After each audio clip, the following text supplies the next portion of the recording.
Well, this is also the time of year when Oklahoma's major charities do some of their most important work, providing food and gifts and lodging for those in need. Fundraising is always a challenge, and even more so during a pandemic that refuses to go away. How are they faring this holiday season? That's the topic of this week's in-depth conversation with moderator Susan Cadeau and her guests. Thank you, Rich. Yes, 'tis the season to be giving, but in the season, the holiday season, post-COVID, sort of, how is the giving going? We have the three guests here to let us know, and I'd like to introduce them to you now. First, we have Dan Strawn, who is the Executive Director of the Oklahoma City Homeless Alliance. We have Debbie Hampton, who is the President and CEO of the United Way of Central Oklahoma. And last but certainly not least, we have Jenny Swiden, who is with the Salvation Army of Tulsa Angel Tree. She's the Public Relations Manager there. Thank you all for being with us. Absolutely. My pleasure.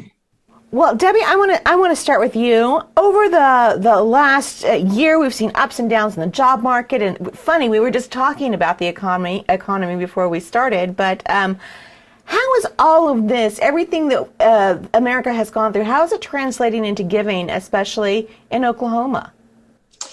I'll be real honest. I think that what we're seeing is, one, Oklahomans are just by nature very generous, and it's not just monetary, it's also giving of their time. And we're still seeing that. What we're seeing that our challenges is, now using technology more than ever as we're raising dollars and as we're asking people for giving.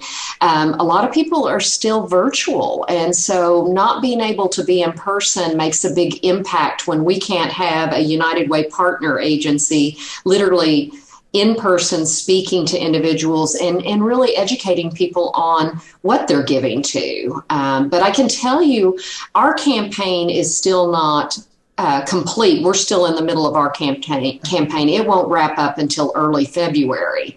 My counterpart in Tulsa at the Tulsa Area United Way, they've just wrapped up theirs, and quite frankly, they came in higher on their campaign than last year. Very successful campaign. That's wonderful. So I'm hoping for the same. That is great news. That's wonderful for Oklahoma. Jenny, I want to come to you next. What are you seeing on the Salvation Army side as far as giving, not just with Angel Tree, but across the board? Yeah, so I think now more than ever, more people need help. And so this year with our Angel Tree program, we're helping over 5,800 kids. We still have over 1,900 left for adoption. So there is a big need there.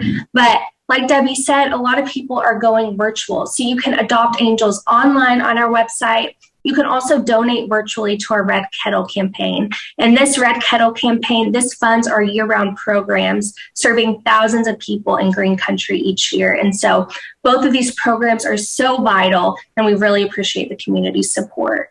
I know the Red Kettle program kind of just started. Is there any way to tell at this point if you're on trend for receiving the same amount of donations that you have in the past?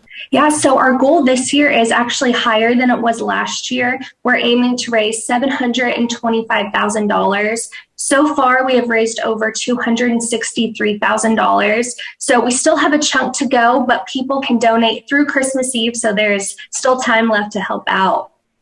Dan, I want to come to you, and I'm going to talk to everyone about this, Dan, but I want to start with you. You've been seeing this firsthand. These donations are sorely needed. I know you see it where you are, but you've been around forever, so you see more than just your area and your field of influence in Oklahoma. Can you explain the situation to us, the situation of need?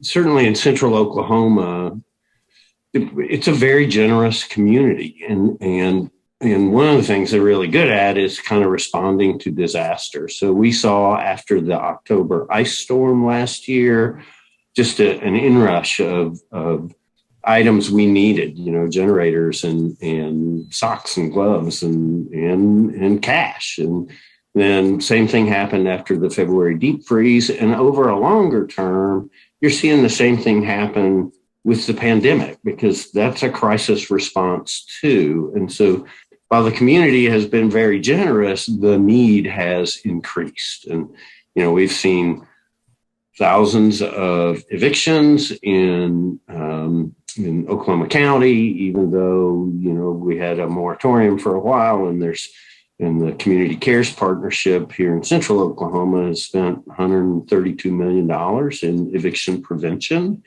utility assistance, job training assistance, those sorts of things. But the numbers are going up, and the need is going up.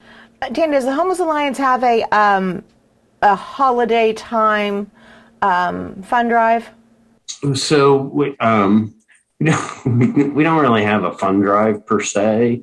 We have about 1,500 households in our various housing programs, and a lot of those are families with children. So we are working with the community to provide, a good Christmas meal and Christmas presents, especially to the families with children, but also to our veterans and our transition age youth and our various housing programs. We will send out a fundraiser. We're a United Way partner agency, and so obviously can't do that sort of thing between Labor Day and Thanksgiving, and we're really religious about that. That's United Way's time to fundraise, and those funds come to us among the other 53 great partner agencies that United Way has. Great. All right, Debbie, what kinds of programs does the United Way help? How it serves the people here in the state? United Way's model statewide, there are 17 United Ways in the state of Oklahoma, all doing really, really good things. But our role is to make sure that we are funding the right programs of agencies like Salvation Army, like the Homeless Alliance. I call them the best of the best because our model is to fund the strongest agencies where donors get as much as possible for their money. And they do. They get the accountability, they get the integrity. United Ways are looking constantly and researching what the needs are and then trying to put our dollars into those areas. There's other ways, though, that you can support United Way agencies. As Dan was speaking, literally just yesterday, I was at one of his programs, The Florist, that they are literally teaching our homeless population how to make a living wage and get off the streets, and they're learning to do floral design. And who doesn't need flowers? And so I needed to buy a friend a bouquet. And it was amazing for me. Actually, Dan, it was the first time I'd been there at Curbside Florist, but to see like 17 clients that were doing floral arrangements. So not only do I give my contribution to United Way that funds 102 programs of our agencies, I can also spend my dollars to benefit programs of our agencies as a consumer.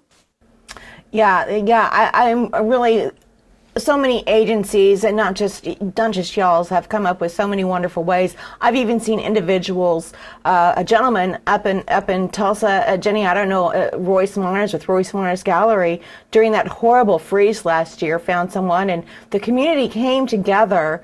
This gentleman was on the streets due to medical bills and his wife passing, on the streets with his little dog. And Royce got him a hotel room, and then he called out for help, and so many people came together to help this individual and his little dog, and we check in with him, and now this gentleman has an apartment. That's the spirit of Oklahoma. And Jenny, there is this need. Some people, for whatever reason, don't access care. They don't, maybe it's because of the little dog, but there is need there, and it matters. This is a direct impact on folks who, through no fault of their own, this gentleman had medical bills that just, he couldn't stay in his home, and he was out on the street because of it. He lost his wife. It's terrible. Yeah, I think that's a beautiful story, though, about how the Tulsa community linked arms to help a stranger. And it is neighbors helping neighbors, but in reality, it's strangers helping strangers. And so your story is just such a beautiful example of how Tulsans link arms to help people. And I think this time more than ever, more people are having to ask for help for the first time because of all these circumstances. They haven't had to ask for help before, but now they need help. And so these individuals need to know that places like the Salvation Army, we're here to serve. In a time of uncertainty, we want people to know that we're a steady place for them to go. We offer so many different programs, from our homeless shelter to feeding hungry people to our Boys and Girls Clubs. We are here to truly do the most good in Tulsa. That isn't a brag, it's our commitment to the community. And so we just want people to know we're here. We know it can be hard to ask for help, but we are here to help and to serve the people of Green Country. Dan, I want to. Our time is running out, but I want to talk about something that Debbie brought up. You guys vet the organizations. You know, we want to be good stewards with our resources, and we want to make sure they're going somewhere. And sometimes, Dan, it's easy to get jaded because you see stories or news stories about people who are asking for money and they don't really need it. What do you see in the folks that you guys serve in Oklahoma? What's the percentage of need or versus people who are trying to take advantage of a soft heart? From my perspective, people trying to take unfair advantage of the largesse that the community provides to meet needs is just vanishingly small. I'd invite anybody to come to our day shelter or Salvation Army's shelter, and I mean those people aren't scamming. They're in true legitimate need. I mean, Oklahoma is consistently among the top 5 in the nation, if not number 1, in just hunger. There's 135,000 people who live in Oklahoma County who live at or below the poverty line. That's $12,000 a year. Scamming that people worry about, it just doesn't happen. And then at the agency level, and Debbie is absolutely right, the volunteers, we get federal funding, and so we're getting in-depth audits from independent CPA firms, and those are really taking a close look, and it is nothing compared to the examination that you get from United Way's 250 allocations volunteers. I mean, they dig into everything we do. If you're given to United Way or to a United Way partner agency, you can be pretty confident that your time, your talent, your treasure is going where it's needed most in the community. You know, Dan, we talk about serving. This is serving the community, and any of you can answer this. From a personal point of view, how do you feel about the work you do in serving the communities in which you live? Well, for me, I started the Homeless Alliance in 2004, so I've been at this for 17 years. And I look forward to coming to work. Not every day, but almost every day. It is such a blessing to be able to help. Sometimes it can be really challenging, sometimes even frustrating, but it's just a blessing. It absolutely is. Jenny? Speak into, I know it's the season of Christmas, and so Angel Tree is fresh on my brain. And I just know seeing those tags, I know it may just seem like a piece of paper, but they each represent a child. And when I go through our Joy Center and I read these tags and I see that the need and want for these little kids is a jacket or a car seat or a blanket, that it just drives home why we do what we do, so we can serve these people who desperately need our help. And Debbie, I'll let you have the last word on that. I'm so fortunate to get to do what I do. And every day I get to work with people like Jenny and Dan every day. And it's just, I tell people all the time, I have the best job in the entire world. But what I'd like to encourage people is, right now, during this holiday season, people are extremely generous, and I want to encourage them to please keep that throughout the year, because our agencies are not just helping people during the holiday season. It's every day, 24/7, and they need the support. All right, wonderful. Thank you very much. Debbie, quickly, how can people find you on the internet? I would like to encourage them to look for any of their local United Ways. And if they just go in and they type in United Way in the city, if they can put Oklahoma City, they can put Tulsa, wherever they live, it will pop up their local United Way. Jenny? People can visit our website, www.salarmytulsa.org, and pretty much all of our information can be found there, and any questions they have, answers are on there. So we encourage them to visit our website. And Dan? Yeah, so we have a website too. It's just homelessalliance.org. There's a tab on it that says Get Involved, and it will take you to our volunteer hub with all our volunteer opportunities, and it also has a donation button. Wonderful. I'd like to thank all three of you for sharing your time with us on this very important topic of serving others, our neighbors in the state of Oklahoma. Thank you. Thank you. Thank you.